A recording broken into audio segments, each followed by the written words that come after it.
नमस्कार 4 PM दिल्ली देख रहे हैं आप। मैं हूं आपके साथ शाहीन खान। दिल्ली के प्रदूषण को लेकर हाल फिलहाल में शिकागो यूनिवर्सिटी ने एक बड़ा खुलासा किया है कि दिल्ली में रहने वाले लोगों की जो औसतन आयु है वो 12 साल कम हो जाएगी यदि दिल्ली के अंदर इसी तरीके से प्रदूषण पूरी तरीके से जहरीला होता रहेगा, ख़तरनाक होता रहेगा।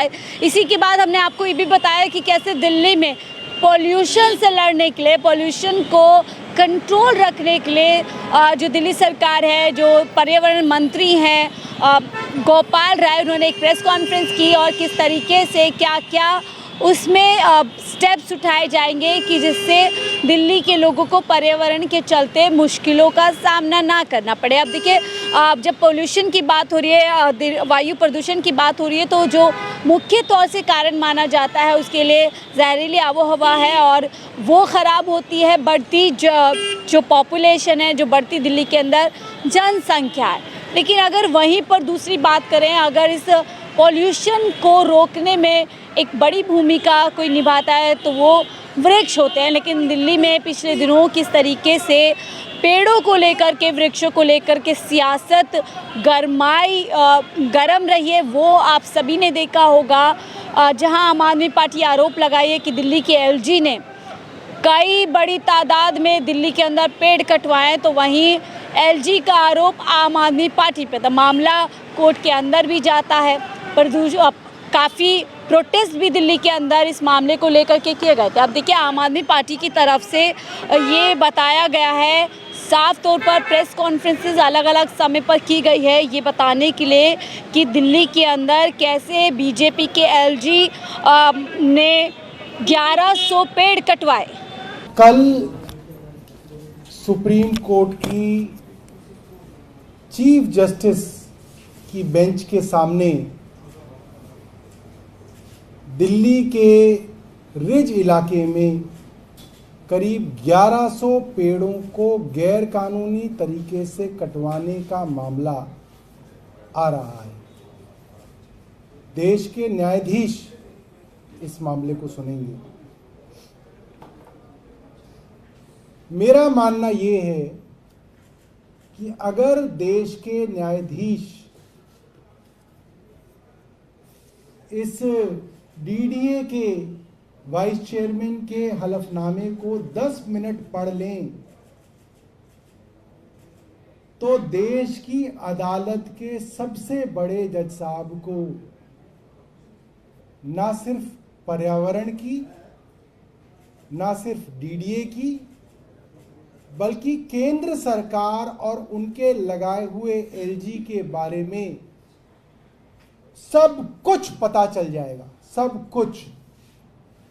ये मामला ऐसा है जिसके अंदर दिल्ली की चुनी हुई सरकार के साथ क्या किया जा रहा है, दिल्ली के अफसरों के साथ क्या किया जा रहा है और केंद्र सरकार क्या कर रही है, और केंद्र सरकार के लगाए हुए एलजी साहब दिल्ली के साथ और दिल्ली की चुनी हुई सरकार के साथ क्या कर रहे हैं, ये उन्हें 10 मिनट में पता चल जाएगा।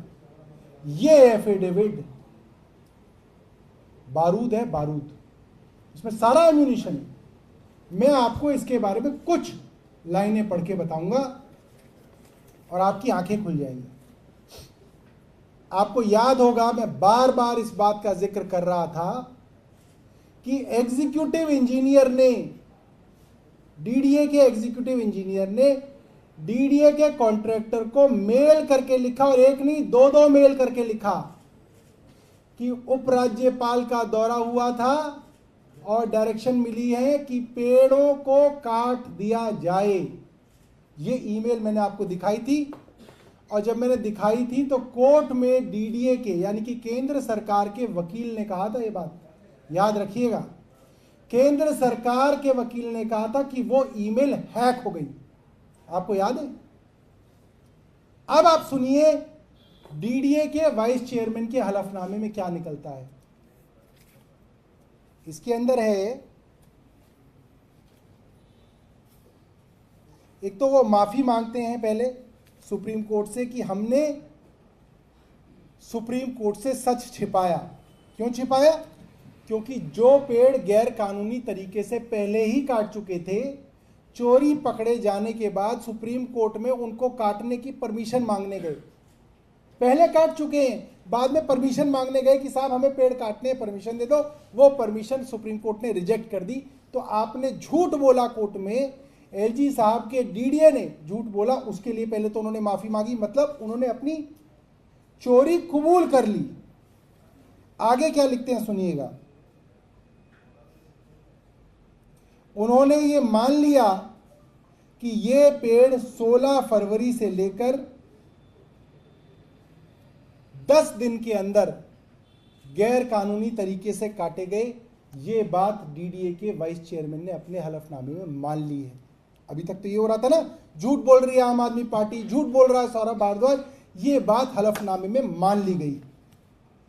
अब इसकी पूरी जो टाइमलाइन है, किस तरीके से ये पूरा पेड़ों को कटवाने को अंजाम दिया गया, उसको लेकर के एक देखिए ट्वीट जो है आम आदमी पार्टी ने शेयर किया है, उसको मैं आपको बता दूं। बीजेपी के एलजी के द्वारा 1100 पेड़ों की हत्या की पूरी टाइमलाइन। हत्या वो यहाँ पर पेड़ों को कटवाने के लिए बोल रहे हैं, आमतौर पे हम कहते हैं पेड़ कटवा दिए, लेकिन वो यहाँ पर हत्या माने। आप सबको मालूम है, बताने की ज़रूरत है कि पेड़ों का हम सबके जीवन में क्या महत्व है, क्या भूमिका है और कितना ज़्यादा जो हरियाली होती है, जो पेड़ पौधे होते हैं, हमारे जीवन के लिए कितना ज़रूरी है। देखिए 3 फरवरी 2024 से मामला शुरू होता है, जिसमें बताया जा रहा है कि एलजी साहब ने अधिकारियों के साथ रिज का दौरा कर पेड़ काटने के आदेश दिए थे। 3 फरवरी को ये आदेश दिया जाता है। 3 के बाद 7 फरवरी 2024 को डीडीए ने कॉन्ट्रैक्टिंग कंपनी को पेड़ काटने के संबंध में ईमेल किया। तो बाकायदा कैसे पूरा क्रोनोलॉजी चली है उसको लेकर के यहाँ पे एक टाइमलाइन शेयर की गई है। उसके बाद 13 फरवरी की बात बताई जा रही है कि वन विभाग ने परमिशन ना होने की वजह से पेड़ काटने से रोका। वन विभाग अब आपको पता है कि किसके अंडर आता है।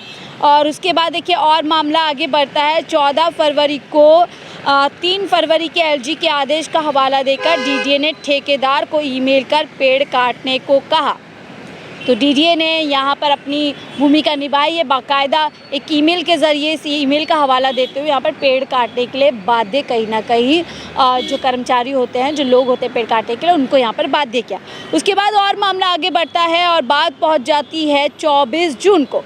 24 जून को बता रहे हैं कि एलजी ने किस तरीके से पेड़ काटने के बाद सुप्रीम कोर्ट ने एलजी और डीडीए की इस हरकत पर अवमानना का केस चलाया था। जी हाँ, मैंने आपको जैसे बताया शुरू में ही कि ये पेड़ काटने का मामला कोर्ट पहुंच गया था, सुप्रीम कोर्ट गया था और सुप्रीम कोर्ट ने इस पूरे मामले पे संज्ञान लिया था। फिर और मामला आगे बढ़ता है। 9 जुलाई को दिल्ली सरकार की फैक्ट फाइंडिंग कमेटी ने पाया कि भारी मात्रा में काटे गए हैं रिज के पेड़।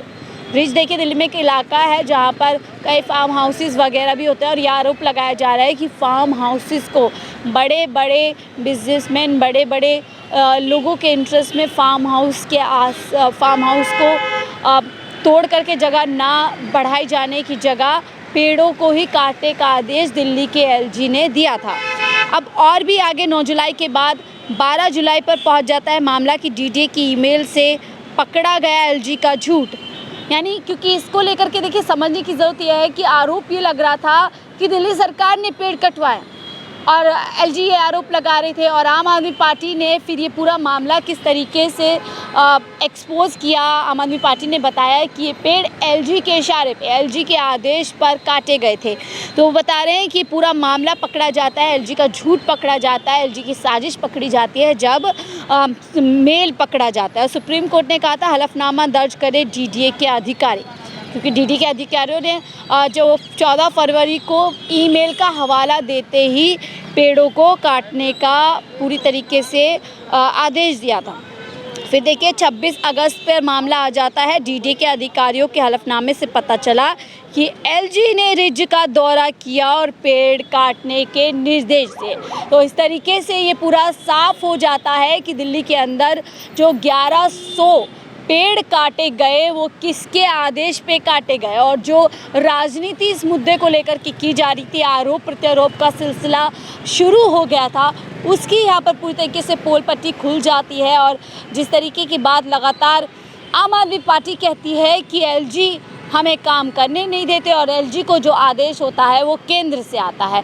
इसीलिए दिल्ली के लोगों के काम रुकते हैं और जो दिल्ली में जिस स्पीड के साथ विकास के काम होने चाहिए, जिस स्पीड के साथ लोगों के काम होने चाहिए, वो नहीं हो पाते हैं। इसका एक जीता जागता जो उदाहरण है वो दिल्ली में पेड़ों के मामलों को देख कर के आप कह सकते हैं कि कैसे शुरुआत होती है और पूरा मामला जो है सामने आता है। एक तरीके से पर्दाफाश हो जाता है यहाँ पे भारतीय जनता पार्टी का और दिल्ली के एलजी का। अब आप इस पेड़ के मामला, हालांकि सुप्रीम कोर्ट में मामला लंबित है, आगे इस पर क्या कुछ होगा वो भी हम आपको बताएंगे, लेकिन फ़िलहाल आप एलजी के इस साजिश को या फिर किस तरीके से उन्होंने इस मामले को आम आदमी पार्टी पे या दिल्ली सरकार पे थोपने की कोशिश की, उन पर आरोप लगाने की कोशिश की, इसको लेकर के आप क्या सोचते हैं? अपनी राय ज़रूर हमसे कमेंट बॉक्स में साझा कीजिएगा। फिलहाल के लिए मुझे दीजिए इजाज़त। आप देख रहे थे 4 PM दिल्ली।